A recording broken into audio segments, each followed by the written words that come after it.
Ambassador Rugh, you were a U.S. Foreign Service officer from 1964 to 1995. Right. Having served in Washington and at 7 Middle Eastern diplomatic posts, including Public Affairs Officer in Saudi Arabia and Egypt. Yes. And then from 1995 until 2003, you were President and CEO of Amid East, Yes. which is a U.S. nonprofit organization that works to strengthen mutual understanding and cooperation between Americans and the peoples of the Middle East and North Africa, and to offer opportunities for learning and training. Then you were also an associate of Georgetown University's Institute for the Study of Diplomacy. Mm-hmm. You're currently an adjunct scholar at the Middle East Institute, a visiting professor of public diplomacy at Tufts University's Fletcher School of Law and Diplomacy, and a trustee of the American University in Cairo and a board member of Amid East. Yes. You also hold a PhD in political science from Columbia University, and you've taught graduate level courses on public diplomacy and U.S. policy in the Middle East. You're also an author of Arab Mass Media and editor of Engaging with the Arab and Islamic Worlds Through Public Diplomacy, a report and action recommendations. Yes. Boy, you've had quite a career, sir. Well, I've enjoyed it. So let's start with your early beginnings. When did you first consider entering foreign service, and what were some of the influences that shaped your direction in that regard? Well, my father grew up in China. I have other relatives who lived abroad as missionaries. My parents took me to Europe when I was 12 on a tour. So I was always surrounded by talk of the rest of the world and talk about foreign cultures and so on. And I started learning languages in high school. I studied 5 years of German and 5 years of French in high school. I thought I wanted to be a professional linguist, but I realized when I got to college that I really wasn't that good in languages or that good as a professor of languages. What I really wanted to do was live abroad and deal with foreign cultures.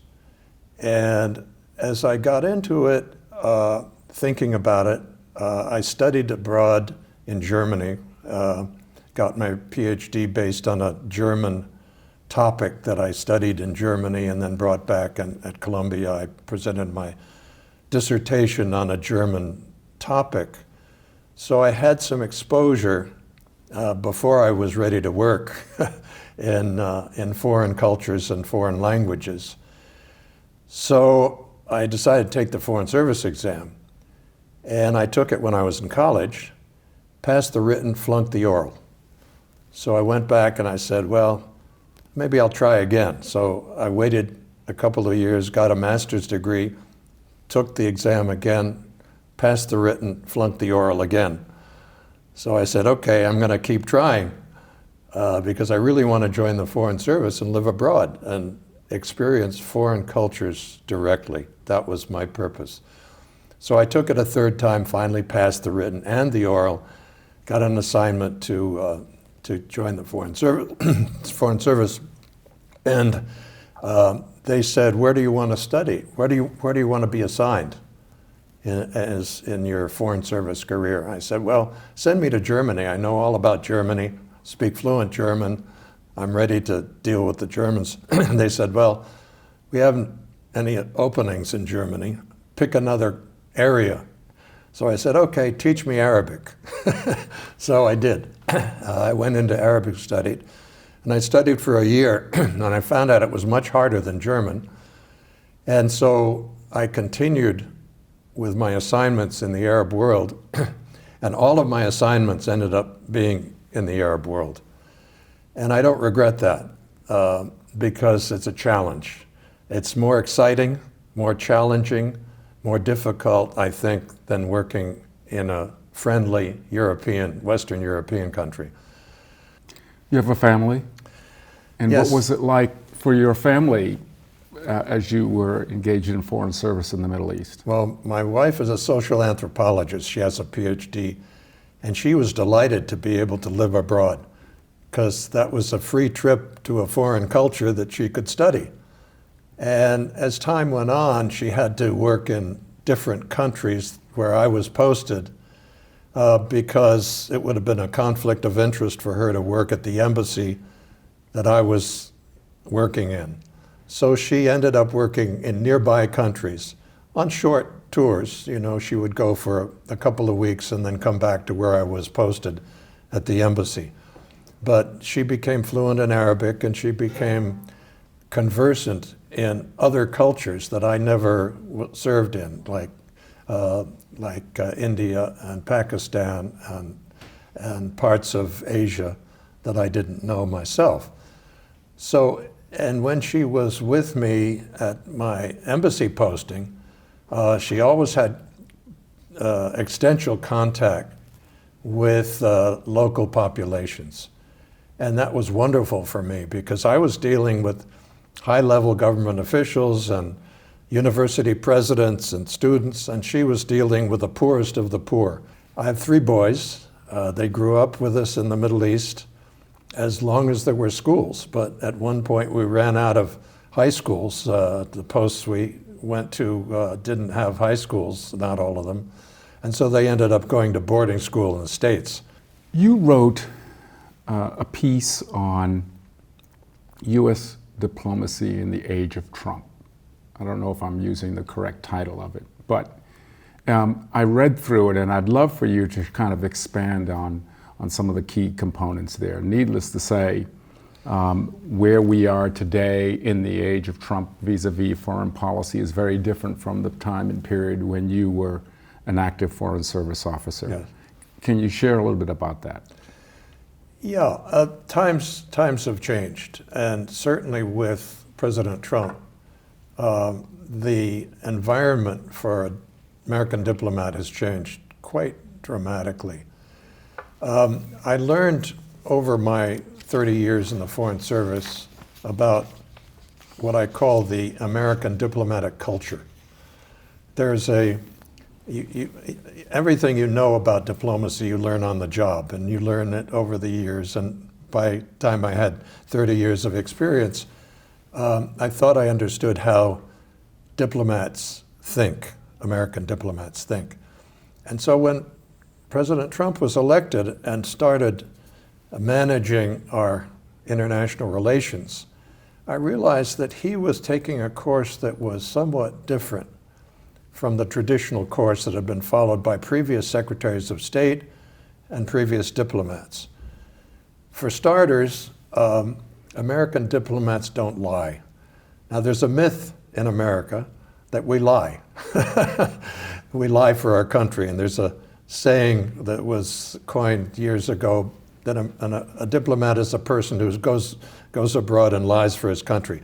That's false, because our basic purpose is to build confidence and trust with the people we're dealing with and build long-term relationships. So if you start lying to the foreigners that you're officially required to deal with, you quickly lose their confidence and you break off the relationship. In order to maintain and sustain and develop a relationship, you need to be honest and be truthful. Now, sometimes they ask me questions that I can't answer truthfully, but because if they say, do you agree with President Trump's policy on Syria? If I was a diplomat today, I would have to say no. I think it's a mistake to withdraw from Syria precipitously as he did. But I can't say that to a foreign official as an American diplomat. I can say it now because I'm a private citizen. But as a diplomat, I can't say, I disagree completely with President Trump's policy on Syria, because that would appear in the newspaper the next morning, and 2 days later, Washington would ask me to come back home because I was breaking trust. So I have an obligation to the President and to the American government to defend American policy, but I don't have to break trust to do that. either with Washington or with the foreigner I'm dealing with. So because it's so well known internationally that the president lies a lot, it's a problem because foreigners that I deal with probably assume that because the president lies, I lie as an American diplomat. So I have to disabuse him of that idea, and I have to fight against the perception that American diplomats lie, which they don't. And it's not for ethical reasons, it's for a practical reason that I have to maintain trust. President Trump also likes to build walls. He likes to criticize foreigners as being part of our problem. American diplomats believe that the American melting pot, welcoming all foreigners, all types of people, all religions, all races from around the world, is a benefit to our country. We don't like walls. We would like to open the gates as much as we can. Now, we believe in being careful about not letting terrorists in, letting bad people in. But we're very careful about that, in fact. The American embassies around the world are very careful in vetting prospects who come here. So it's difficult to try to explain to a foreigner that we're still a welcoming country. I believe we are. At basis, we're a welcoming country. But you know, the president has created this story that we're hostile to foreigners and building walls. So that's another problem that we have to deal with. We also believe in alliances. We believe in long-term relationships. We don't believe in short-term transactional politics the way the president does. We believe in NATO. We believe in all of we believe in the United Nations. And when the president criticizes NATO and when the president criticizes other international alliances, that's troubling for us. We have to explain to the foreigners that we're dealing with as diplomats that we really do believe in alliances. We want alliances with you. We want long-term relations with you. And it's difficult to explain the president's policies that are basically hostile to NATO. Threats don't work. And now we see a situation where the president is threatening Iran, and we've gotten into a very difficult situation, it seems to me, because the president is at loggerheads with the Iranian regime. He's imposed sanctions on Iran. He's imposed secondary sanctions on our partners in Europe who want to trade with Iran. These are threats and sanctions and punishments that have not achieved what he wants. He wants a new agreement. He said the old one was no good. Well, he could have negotiated a modified new agreement if he had come to the Iranians and said, let's sit down and renegotiate this basic agreement, keep what we have in the agreement, but make it better. If he had done that and said we have common interests in improving the agreement, he would have accomplished something. But now he's gotten us into a real standoff with the Iranian regime, using bluster, using threats, using economic sanctions against the Iranian regime. All of that has raised the level of tension, and we have a real confrontation with Iran. You know, there's a dynamic. Let's talk about that dynamic between Saudi Arabia, Iran, and Syria.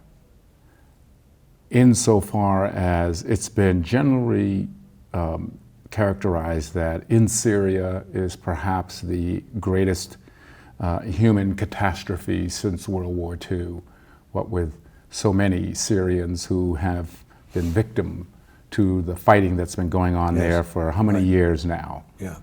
And we, in our U.S. policy, backing the Saudis for the obvious reason that we have this long and consistent relationship dating back to 1945, thereabouts. Right. And it's pretty clear our motivation is to protect the oil and the source of that as it fuels our own economic engine. Right. And yet, there's this tension when you look at the fact that America and our democracy which in Saudi Arabia, that's not a democracy, it's a monarchy. And so it's a tightrope that you've got to walk, so to speak. Yes. Talk to me some more about that. Well, this is a basic dilemma for American diplomats. Whenever we deal with a authoritarian regime that is undemocratic and doesn't behave the way we do domestically, we have to think about how we deal with that country. It's a special case. I mean, if we're dealing with England, we don't have to think about these things because their basic domestic politics are similar to ours in a general sense. So we don't criticize the British about their domestic policy. But there's a lot of criticism that we have about Saudi domestic politics. And the Congress in particular is very critical of the Saudis. Now, the American strategy since 1945, you mentioned 45, has been that we have a security relationship with the Saudis. We agree on many issues that involve foreign affairs. We disagree on many issues that involve domestic politics, such as the role of women, the role of religion in politics, and so on. So we have decided, that is, as a country, we have decided since 1945, and every president has followed this rule, including President Trump, that we put aside domestic politics of Saudi Arabia and we focus on the benefits that we have between the United States and Saudi Arabia in foreign policy. They have been a supporter of ours in foreign policy right down the line on almost every occasion. And I won't go into all of the details, but they have supported us in our wars in the Gulf. They have supported us economically. They have supported our trade. They have supported us by providing petroleum to the United States. They have supported us on petroleum prices. It's not true that oil is the only issue. There are many other reasons in terms of foreign policy and international political relations that we have an interest in maintaining good relationships with Saudi Arabia.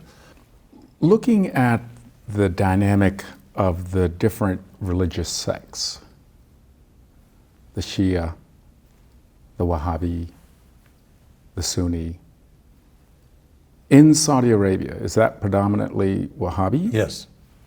And so the conflict between Saudi Arabia and, for example, in Yemen, is that conflict driven largely along religious lines? No. It's complicated. The Yemeni conflict, in my opinion, and I served as ambassador there, so I know a little bit about the country, is basically a civil war between Yemenis of the north, Yemenis of the south, and Yemenis of the central government. And that's been going on, and off for years. And it's just reemerged in the last few years as another conflict, a regional conflict, a civil war that was started by the Northerners who feel left out. They want a bigger slice of the pie, so they have a conflict with the central government. They invaded the capital, the central government capital in Sana'a. The president of Yemen had to flee. The Saudis supported the president, the legitimate president, but they did so using military means. And they've been bombing Yemen for several years. They haven't sent troops in on the ground, but they've done it in a way that's safe for Saudi Arabia, but it's devastating for the Yemeni people. They believe, wrongly I think, that they can bomb the Yemenis into submission and force the rebel Houthis from the north to go back to their northern towns and leave the central government alone. That's failed.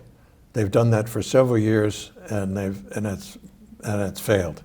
Now, the question of religion does come into play, because the rebellious Houthis from the north, who are fighting this insurrection against the central government, have been supported by Iran. But they've been supported by Iran in a very minor way. The Iranian government has supported them politically, has supported them with a small amount of advice, military advice, and a very small amount of weapons. And the weapons can't get in there, really, the big weapons can't get in there, because the Saudis have imposed an embargo and prevented all weapons from coming in from outside. But the Iranians are accused by the Saudis and by others, including by journalists in the United States, of supporting the Houthis against the Yemeni government for religious reasons. So where are the Wahhabis in all of this? Okay. The Saudi Wahhabis are Sunni Muslims. At the almost like the Orthodox. Yes, I was going to say, if there's They're the equivalent majority. of the Orthodox. There are more Sunnis in the world than anywhere else. Yes. Wahhabi is just a form of Saudi Sunni Islam. So it happens that the insurrection in Yemen by the Houthis in the north is carried out by people who happen to be Shiites. The Iranians are Shiites, but they're a completely different brand of Shiism than the Yemeni Shiites. And the Yemenis are not getting support from the Iranian Shiites because they're Shiites. They're getting support because the Saudis and the Iranians have a basic political dispute, not a religious dispute. But it looks to outsiders like a religious dispute. Yes, it does. It's complicated. The basic conflict between Saudi Arabia and Iran is geopolitical. It's not religious. Now, the observers of the conflict say, well, this has got to be religious because the Saudis are Sunni and the Iranians are Shiite. But in fact, the leaders in Saudi Arabia emphasize the religious differences in order to mobilize their own people to be hostile to Iran and to fight a geopolitical fight, which is at basis geopolitical, not religious, if you follow me. So I don't discount the religious factor, but it's a minor one. It's one that the Saudis use as a way to mobilize their own people against Iran. They say, well, these Iranians are Shiites. We have to fear them. We have to be afraid of them. And the Iranians say the same thing about the Saudis. But the Iranians are playing a clever game, because as long as the Saudis believe that this is a religious fight, they can help the Shiites in Yemen and make the Saudis afraid of them, more afraid than they should be. The Saudis shouldn't be afraid of the Yemenis. Why are they afraid of this country that's much, much weaker militarily and economically? But the Iranians are pulling the string of religion in order to frighten the Saudis and make them afraid of the Yemenis, because the Saudis believe they're surrounded by Iranian stooges, Iranian stooges in Yemen, in Lebanon, in Syria, in Bahrain, and the Iranians love that because it makes the Saudis afraid of them. And so this is a game of mutual frightening, mutual scare tactics that the Iranians are playing very cleverly, and the Saudis have fallen into it, I'm afraid. Bill, what are the risks of being a diplomat abroad and as well as at home? Well, the risks abroad are basically physical, and it depends where you are. If you're serving in a country at an embassy where the country is peaceful and quiet and everybody is friendly to Americans, you don't have many risks. You don't have much to worry about. But I served in the Middle East all of my career, and there's some people out there who don't like us. And give you an example. I was the #2 person at the American Embassy in Syria. During the time of the Israeli invasion of Lebanon, and there was a good deal of Syrian and other hostility to the United States directed at the American Embassy that I was working in. And in particular, a group of Palestinians gathered at the embassy one day and demanded entry. They wanted to come in and talk to the ambassador. They looked very dangerous to us. They were carrying weapons and sticks, and they were shouting and carrying banners that were and signs that were very hostile to us. They tried to break down the front door, and fortunately the front door was made of Lexguard, which is it looks like glass, but it's really a plastic that you can't break through with a stick or a stone. So they didn't get through the front door, but they climbed up on the roof, and they were on the roof, and we had a very flimsy door leading from the roof into the embassy. And so the ambassador was very concerned that they would break in and do us harm. We had Marine security guards at every embassy. We had a young 20-year-old Marine security guard at the door to the roof with a shotgun, ready for anybody to come in, and he was told to defend the embassy from any intruder. So we were afraid that if they did break in and he did fire his weapon, we'd have an even worse problem. Because that would be an American killing a foreigner. So the ambassador brought us all into the safe room. We have a huge room where all of the classified materials kept, with a big heavy iron door. And he didn't close the door, but he said, "Okay, be ready to close the door and stay in here, if there's trouble outside with the Marines, shooting foreigners." Well, fortunately, the guy on the roof didn't figure out how to get in through the door, and he eventually went away. And he went down the street and trashed the Jordanian embassy because they were angry at the Jordanians as well. So that was close, and we worried. The Syrian government was supposed to protect us by international law and by diplomatic protocol. It's the responsibility of the Syrian government to protect the American embassy in Syria. The ambassador was on the phone with the foreign ministry. The foreign ministry said the minister was busy and he couldn't take his call. That was for the whole 45 minutes or hour during which we were under siege. So the foreign ministry didn't want to get into the middle between Palestinians and Americans. And fortunately, it was a close call, but there were no bad consequences, but it was scary. I want to back off of the specifics and let's go back to the more broader general context of foreign service. We have now Gen X and millennials who are just now beginning to enter into foreign service careers. Obviously, with the lectures that you're giving at the Fletcher School of Diplomacy at Tufts University, what are you sharing? What are you saying to these young next generation foreign service career professionals? That's a very good question. I have to be careful talking to millennials in my class because they have a different world that they're living in. They have social media, which has changed their world. It's changed my world, but not as much as theirs. They depend on it.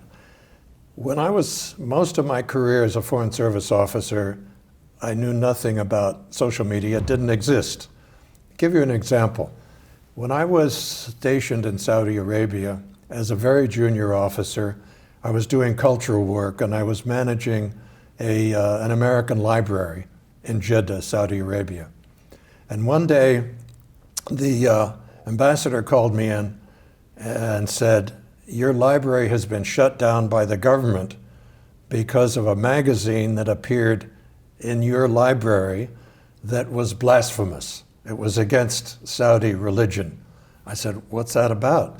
And he said, the foreign minister called me and he was very angry that we are distributing blasphemous, anti-religious, anti-Islamic magazines. I said, what was it? Well, it turned out to be a Life magazine which had a cover story on the Prophet Muhammad. And it had a picture, a drawing of the Prophet Muhammad. There are no photographs, but it had a drawing of the Prophet Muhammad. And for many Muslims, that's blasphemous, to have a drawing of Muhammad. So the government shut down the library. Now, the ambassador said to me, what are you going to do? I said, after this, we're going to be very careful about the magazines, because we brought them in the diplomatic pouch, avoiding Saudi censorship. If we brought them in freely, we would have avoided that problem, but the magazine would have been 4 months old because it takes time to go through censorship. So I said, Mr. Ambassador, we will carefully censor our own magazines and make sure there's nothing objectionable to the Saudis in our library. He said, okay, I'll tell the foreign minister, and the foreign minister said, okay, well, I'll trust you, but we'll be watching.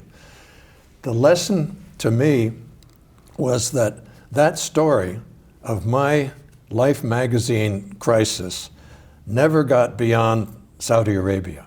Nobody knew about it but the foreign minister and the ambassador and me. If that had happened today, it would have been around the world in 2 days through social media. In other words, the library visitor who goes to my library in Jeddah and finds a Life magazine with a bad story in it would have instantly been on his phone to his friends around the world, and that story would have ricocheted around the world instantly, and it would have been a global problem, a problem that maybe even the President of the United States would have to deal with, because we've had situations during the Obama administration when Americans have burned Bibles, have burned Korans, and the Koran burning has gotten instantly reported around the world and caused riots and even death in foreign countries where that's heresy and that's a sacrilege. Yeah. So I try to tell my students that you have to be careful about instant reporting, and that's one very difficult problem that we're dealing with. On the other hand, I have to tell them that social media don't solve all our diplomatic problems. Social media are useful, and American embassies around the world are using social media, and many ambassadors have their own Twitter accounts and their own YouTube videos. And so American ambassadors even, who are old guys like me, are using the social media. But the young people at the American embassies are running Facebook and other accounts that are really making great use of social media. But I tell my students, this is great. This is a wonderful achievement, and I'm sure you will, if you join the Foreign Service, you will take your computer social media skills into the embassies and make use of them. But don't neglect personal contact. The number one rule as a diplomat is depend on expanding social media, personal contacts as much as social media contacts, because there's no substitute for personal contact. If you're an ambassador or a very junior officer, you need to get out of the office. You need to not just sit at your desk and tweet or sit at your desk and send a social media message. You need to go call on somebody and sit and talk to anybody you can face to face. Expand your contacts. Develop long-term contacts. Speak the language if you can. And if you speak Arabic or French or whatever, try to conduct that meeting in that person's language, because the next time you ask for an appointment, he'll be more willing to talk to you because it's easier on him if you don't make him speak English. So cultivate your language skills, cultivate your contacts, and make as many broad contacts as you can. Ambassador Bill Rugh, I've enjoyed this conversation with you, and I'm looking forward to our sitting down again and doing a deeper dive on the U.S.-Saudi relations. Thank you. Joe, thank you very much. You're a great interviewer.